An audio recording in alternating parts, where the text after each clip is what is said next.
Fala primata, tranquilo? Gente, sejam bem-vindos a mais uma aula. Essa aqui é uma aula bem especial porque a gente começa a dar o tom de como vai ser as aulas aqui pra frente. A gente começa a falar de grupo de uma maneira mais específica. Em outras palavras, eu estou querendo dizer que a gente vai falar de clado. O que é um clado? Um clado é um grupo natural. É um grupo de indivíduos que tem o mesmo ancestral em comum. Uma boa analogia é a seguinte: imagina que você vai agrupar e organizar todos os seres vivos do planeta num arquivo. Esse arquivo vai ter andares, vai ter salas, vai ter gavetas, vai ter pastas e vai ter folhas específicas. Cada um desses níveis, cada uma dessas salas, cada uma desses andares, o prédio em si, pastinha e folha, são níveis de organização. Cada um desses níveis de organização é um clado diferente. Então a gente chama clado, é uma outra palavra para grupo natural, a esse nível de organização específica. E quando a gente vai falar de um clado novo, a gente normalmente fala da evolução deles. Só que em protozoa isso vai ficar mais complicado, porque eles são todos diferenciados e todos iguais ao mesmo tempo. Então a gente resume da seguinte maneira: a história de protozoa é a história da célula eucariótica. Relembrando a história da célula eucariótica, a gente vai ver o quê? A membrana da bactéria ancestral teve uma invaginação e mais tarde essa invaginação formou organelas. Uma dessas organelas ficou responsável por guardar o núcleo. Isso foi extremamente vantajoso porque você deixa o DNA mais seguro. A esses seres que têm uma célula com um núcleo, a gente chama de seres eucariontes, verdadeiro carionúcleo. O próximo passo evolutivo seria a aquisição de mitocôndrias e cloroplastos. Só que vai ter protozoário que nem mitocôndria tem. A entamoeba histolítica, por exemplo, não vai ter mitocôndria. Por esse tipo de exemplo, e aliado ao fato que os amebócitos não têm outras estruturas locomotoras, a gente acredita que as amebas seriam os protozoários mais ancestrais que existem. Mas isso não é só porque um bicho vai ter uma estrutura específica, tipo um flagelo, que todos eles vão ter mitocôndria. Alguns flagelados também não vão ter mitocôndria. O mais importante desse passo evolutivo é o seguinte: é entender que o flagelo do protozoário é muito diferente do flagelo da bactéria. O flagelo da bactéria é feito de flagelina, é a proteína.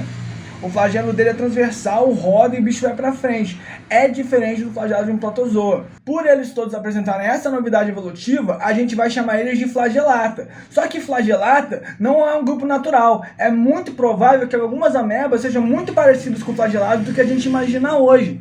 Então, a gente tem que botar na cabeça que tudo isso é algo conveniente. Não para só nas mitocôndrias. Alguns bichos vão ter cloroplasto também, outros vão ter xantoplastos. A história evolutiva dele é muito confusa, tem muita politomia ali no meio. E para esses organismos, não é só porque ele tem cloroplasto que ele vai fazer só a fotossíntese. Por exemplo, as euglenas, o sonho de vida delas é fazer a fotossíntese. O sonho de vida delas é ficar gordinha, cheia de paramilo dentro dela. Mas imagina uma situação onde o dia está nublado ou tem um porta-avião em cima dessa euglena. Fica difícil fazer a fotossíntese. Então o que ela vai fazer? Ela tem a capacidade de fazer heterotrofia facultativa. Ela tem a capacidade de comer outros bichinhos.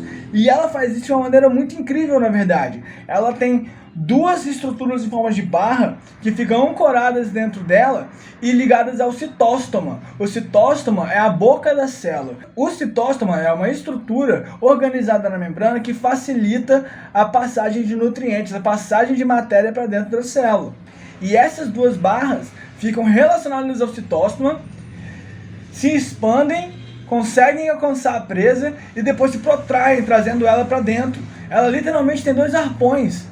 Os protozoários, no geral, apesar de ser tudo junto e misturado, foram classificados em 4 grupos fáceis de entender: os flagelados, os amebócitos, os ciliados e os produtores de esporo.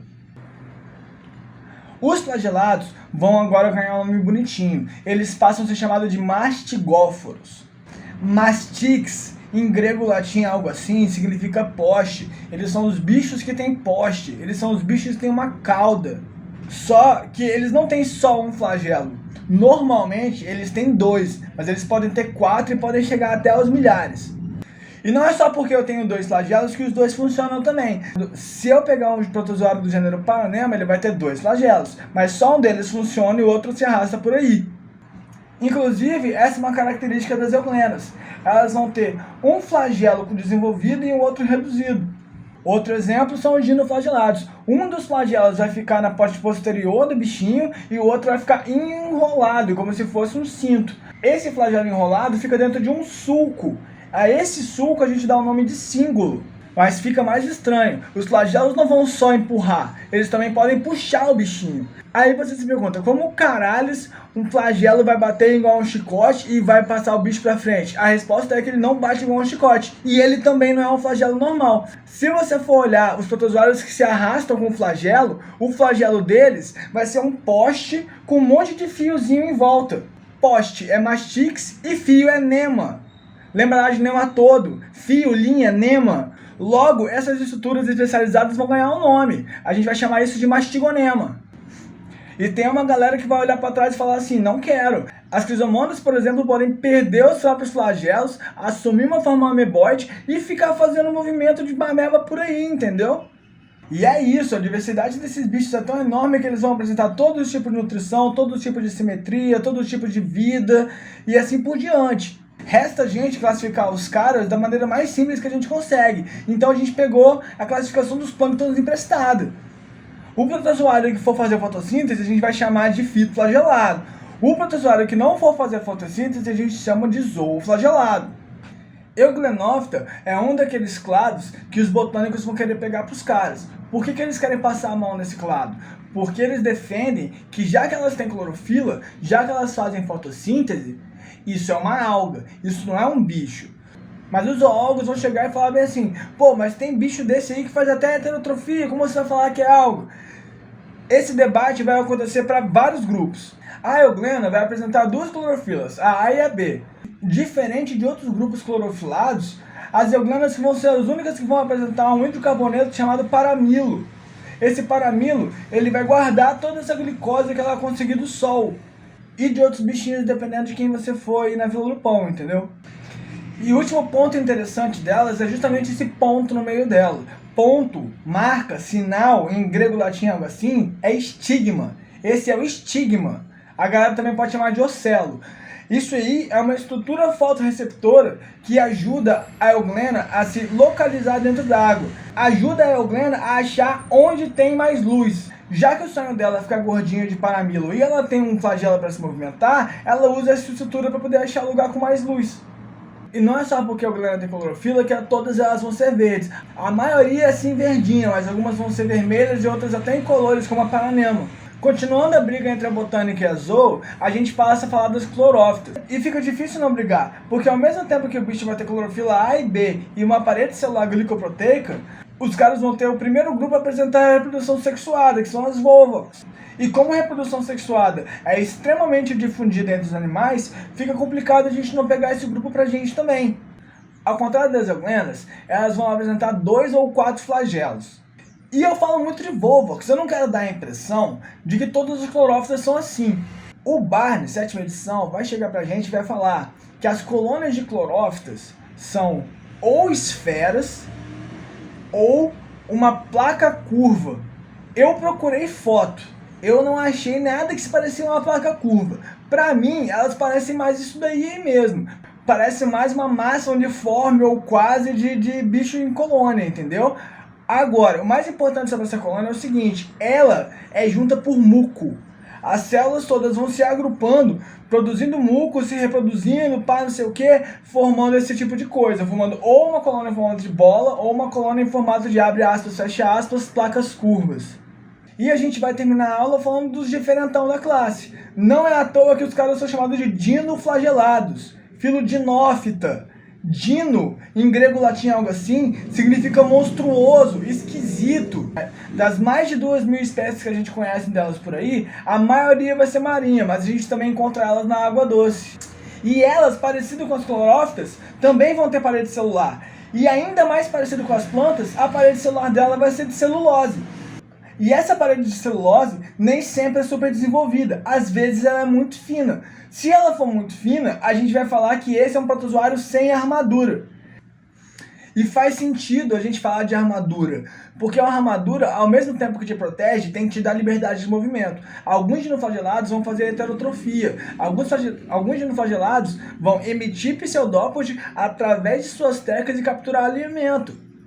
E esse negócio de liberdade de movimento fica meio fora de controle às vezes. Muitos flagelados são de vida livre, mas alguns são parasitas de outros dinoflagelados. E eles não são lá muito específicos não, existem relatos de 2 amebofilias fazendo um único cara de hospedeiro.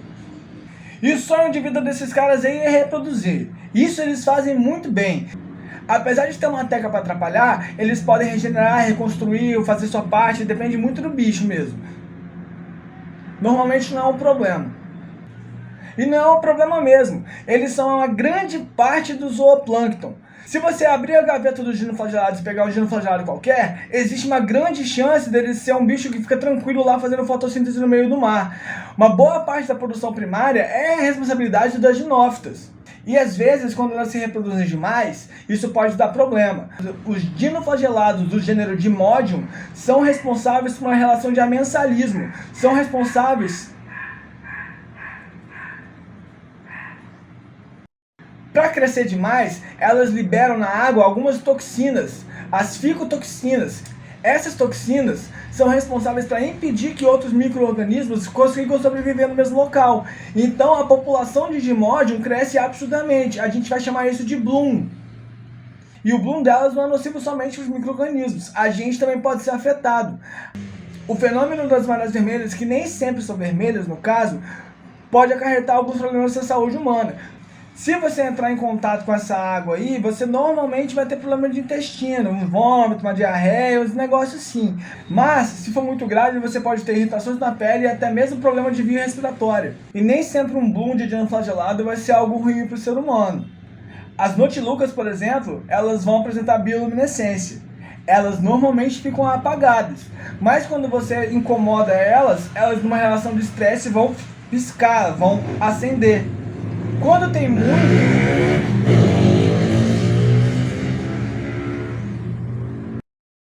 quando elas estão em concentração muito grande numa mesma área, essas luzes costumam se adicionar umas às outras e formam isso aqui que eu vou mostrar para vocês, ó.